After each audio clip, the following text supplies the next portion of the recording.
ሰላም እንዴት ናችሁ? የቲምወርክ አይቲ ሶሉሽን ቤተሰቦች፣ ዛሬ እንግዲህ ከዚህ በፊት ፋይሎች እንዴት እንደሚያዙ እና ምን አይነት ችግር እንደሚገጥማቸው እንመልከት። ይሄ ምስል እንግዲህ የመንግስት ቢሮዎች ውስጥ የቀድሞ የሰነድ አያያዝ ቁልጭ አድርጎ ያሳያል።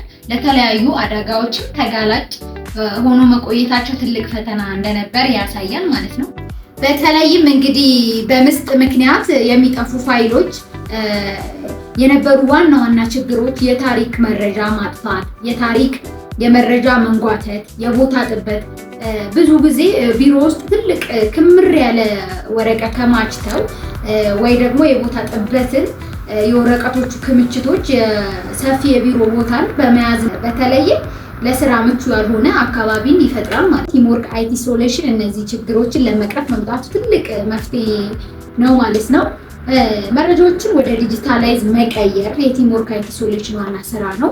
ዘላቂነት፣ ቀልጣፋ፣ ደህንነቱ የተጠበቀ ይሆንላችኋል ማለት ነው። በምስጥ እንዳይበላ ወይ ደግሞ አደጋ እንዳይደርስባቸው ያደርጋል ማለት ነው።